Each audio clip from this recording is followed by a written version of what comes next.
ಎಡಗೇಡ್ರಿ ಬಸ್ಸೊಂದು ನಿನ್ನ ಅವನ ತಂಟೆಗೆ ನೀವು ಹೋಗಂಗಿಲ್ಲ, ನಿನ್ನ ತಂಟೆಗೆ ಅವ ಹೋಗಂಗಿಲ್ಲ. ಬಸ್ಸು ಪೊಲೀಸ್ ಗೊತ್ತಲ್ಲ ಕಮಲಾಪುರ. ಕೈನಲ್ಲಿ ಕಂತೆ ಕಂತೆ ನೋಟು, ಇನ್ಮೇಲೆ ಅವನು ನಿಮ್ಮ ತಂಟೆಗೆ ಬರಲ್ಲ, ನೀವು ಅವನ ತಂಟೆಗೆ ಹೋಗ್ಬೇಡಿ ಅನ್ನೋ ಮಾತು.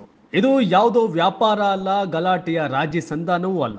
ಇದು ಓಪನ್ ಆಗಿ ನಡೆದ ಹನಿ ಟ್ರ್ಯಾಪ್ ಡೀಲ್. ಹೌದು, ಅಧಿಕಾರಿಯೊಬ್ಬ ನನ್ನ ಟ್ರ್ಯಾಪ್ ಮಾಡಿ ಬ್ಲ್ಯಾಕ್ ಮೇಲ್ ಮಾಡಿ ಹಣ ಇಸ್ಕೊಂಡ್ಮೇಲೆ ಇನ್ಮೇಲೆ ನಿಮ್ಮ ತಂಟೆಗೆ ಬರಲ್ಲ ಅಂತ ವಿಡಿಯೋ ಮೂಲಕ ಮಾಡಿಕೊಂಡ ಅಗ್ರಿಮೆಂಟ್.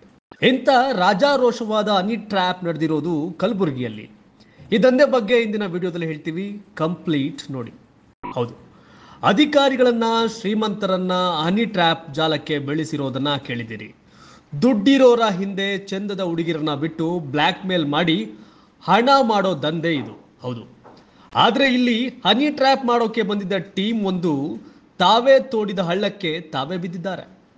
ಕಲಬುರಗಿಯಲ್ಲಿ ಅದೊಂದು ಗ್ಯಾಂಗ್ ಸೇರ್ಕೊಂಡು ಪೊಲೀಸರು, ಸರ್ಕಾರಿ ಅಧಿಕಾರಿಗಳು, ಉದ್ಯಮಿಗಳನ್ನೇ ಟಾರ್ಗೆಟ್ ಮಾಡಿ ಹನಿ ಟ್ರ್ಯಾಪ್ ಮಾಡ್ತಿದ್ರು. ಹಲವರಿಂದ ಲಕ್ಷ ಲಕ್ಷ ಹಣವನ್ನ ದೋಚಿದ್ರು. ಬೇರೆಯವರನ್ನ ಟ್ರ್ಯಾಪ್ನಲ್ಲಿ ಸಿಲುಕಿಸುತ್ತಿದ್ದ ಆರೋಪಿಗಳು ಇದೀಗ ತಾವೇ ಕರೆ ತಂದಿದ್ದ ಹುಡುಗಿಯಿಂದಲೇ ಟ್ರ್ಯಾಪ್ ಆಗಿದ್ದಾರೆ. ಕಲಬುರಗಿಯಲ್ಲಿ ದಲಿತ ಸೇನೆ ಹೆಸರಲ್ಲಿ ಸಂಘಟನೆ ಕಟ್ಕೊಂಡಿದ್ದ ಒಂದು ಗ್ಯಾಂಗ್ ಅಧಿಕಾರಿಗಳ ಸುಲಿಗೆಗೆ ಹಿಡಿದಿತ್ತು. ಇದಕ್ಕೆ ಅಂತ ಸೋಷಿಯಲ್ ಮೀಡಿಯಾದಲ್ಲಿ ಕೆಲ ಹುಡುಗಿಯರನ್ನ ಪರಿಚಯ ಮಾಡಿಕೊಂಡಿದ್ರು. ಹುಡುಗಿಯರ ಹಣಕಾಸು ಪರಿಸ್ಥಿತಿ ಚೆನ್ನಾಗಿಲ್ಲ ಅಂತ ತಿಳ್ಕೊಂಡು ಅವರಿಗೆ ದುಡ್ಡು ಮಾಡೋ ದಾರಿ ತೋರಿಸ್ತೀವಿ ಅಂತ ಪುಸ್ಲಾಯಿಸ್ತಿದ್ರು. ಪಾಪ ಆ ಹುಡುಗಿರಿಗೂ ಹಣ ಬೇಕಾಗಿತ್ತು. ಮುಂದಿನ ಪರಿಣಾಮ ನೋಡದೆ ತಪ್ಪು ಮಾಡಲು ಒಪ್ಕೊಂಡಿದ್ರು.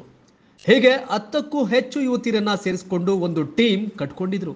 ಇದೆಲ್ಲ ಆದ್ಮೇಲೆ ದೊಡ್ಡ ದೊಡ್ಡ ಉದ್ಯಮಿಗಳು ಅಧಿಕಾರಿಗಳನ್ನ ಟಾರ್ಗೆಟ್ ಮಾಡ್ತಿದ್ರು. ಅವರು ಕರೆ ತಂದಿದ್ದ ಹುಡುಗಿಯರನ್ನ ಮುಂದೆ ಬಿಟ್ಟು ಅಧಿಕಾರಿಗಳ ಜೊತೆ ಪಲ್ಲಂಗ ಹಂಚ್ಕೊಳ್ಳು ಅಂತ ಹೇಳ್ತಿದ್ರು. ಅಧಿಕಾರಿಗಳು, ಉದ್ಯಮಿಗಳು ಯುವತಿಯರೊಂದಿಗೆ ಕಳೆದ ಖಾಸಗಿ ಕ್ಷಣಗಳನ್ನ ಫೋಟೋ ತೆಗೆದು ವಿಡಿಯೋ ಮಾಡಿಕೊಂಡು ಹೆದರಿಸಿ ವಸೂಲಿ ಮಾಡ್ತಿದ್ರು. ಹೀಗೆ ಆರೋಪಿಗಳು ಪೊಲೀಸ್ ಪೇದೆಯೊಬ್ಬನನ್ನ ಟ್ರ್ಯಾಪ್ನಲ್ಲಿ ಸಿಲುಕಿಸಿ 7 ಲಕ್ಷ ವಸೂಲಿ ಮಾಡಿದ್ರು. ಉದ್ಯಮಿಯೊಬ್ಬನಿಂದಲೂ 40 ಲಕ್ಷ ವಸೂಲಿ ಮಾಡಿದ್ರು. ಹಣ ಪಡೆದ ಮೇಲೆ ಇನ್ಮೇಲೆ ನಿಮ್ಮ ತಂಟೆಗೆ ಬರಲ್ಲ ಅಂತ ಪ್ರಾಮಿಸ್ ಮಾಡಿ ವಿಡಿಯೋದಲ್ಲೇ ಅಗ್ರಿಮೆಂಟ್ ಮಾಡ್ಕೋತಿದ್ರು. ಟ್ರ್ಯಾಪ್ನಲ್ಲಿ ಸಿಲುಕಿದ್ದ ಅಧಿಕಾರಿಗಳು ಮಾನ ಮರ್ಯಾದೆಗೆ ಹೆದರಿ ದೂರು ಕೊಟ್ಟಿರಲಿಲ್ಲ. ಈ ನಡುವೆ ಹನಿ ಟ್ರ್ಯಾಪ್ ಮಾಡ್ತಿದ್ದ ಗ್ಯಾಂಗ್ನಲ್ಲೇ ಒಂದು ನಡಿಬಾರದ ಘಟನೆ ನಡೆದೋಯ್ತು. ಹುಡುಗಿಯರನ್ನ ಮುಂದೆ ಬಿಟ್ಟು ಹನಿ ಟ್ರ್ಯಾಪ್ ಮಾಡಿಸಿದ್ದ ಆ ಟೀಮ್ ಬಳಿಕ ಅದೇ ಹುಡುಗಿಯರನ್ನ ತಾವು ಬಳಸಿಕೊಳ್ಳಲು ಮುಂದಾಗಿದ್ರು. ಬೇರೆಯವ್ರನ್ನ ಕೆಡ್ಡಾಕೆ ಕೆಡವಲೆಂದೇ ಕರೆತಂದಿದ್ದ ಹುಡುಗಿಯರ ಮೇಲೆ ಆರೋಪಿಗಳು ಲೈಂಗಿಕ ದೌರ್ಜನ್ಯವೆಸಗಿದ್ರು. ಓರ್ವ ಯುವತಿಗೆ ಆರೋಪಿಗಳೇ ಗರ್ಭಪಾತವನ್ನು ಮಾಡಿಸಿದ್ರಂತೆ. ತಮ್ಮನ್ನ ಕರೆತಂದಿದ್ದವರಿಂದಲೇ ದೌರ್ಜನ್ಯಕ್ಕೆ ಒಳಗಾಗಿದ್ದ ಆ ಯುವತಿಯರು ಕಡೆಗೆ ಸ್ಟೇಷನ್ ಬಜಾರ್ ಪೊಲೀಸರಿಗೆ ದೂರು ಕೊಟ್ಟಿದ್ದಾರೆ.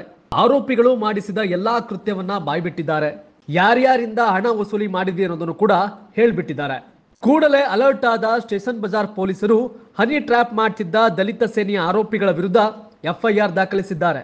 ಹನುಮಂತ ಎಳಸಂಗಿ, ಪ್ರಭು ಹಿರೇಮಠ, ರಾಜು ಲಿಂಗಟಿ, ಶ್ರೀಕಾಂತ್ ರೆಡ್ಡಿ, ಮಂಜು ಭಂಡಾರಿ ಸೇರಿದಂತೆ 8 ಜನರ ವಿರುದ್ಧ ಕೇಸ್ ದಾಖಲಾಗಿದೆ. ಯಾರ್ಯಾರನ್ನು ಹನಿ ಟ್ರ್ಯಾಪ್ ಮಾಡಲು ಹೋದ ಆರೋಪಿಗಳು ಈಗ ಕಾನೂನಿನ ಟ್ರ್ಯಾಪ್ನಲ್ಲಿ ಸಿಲುಕಿದ್ದಾರೆ.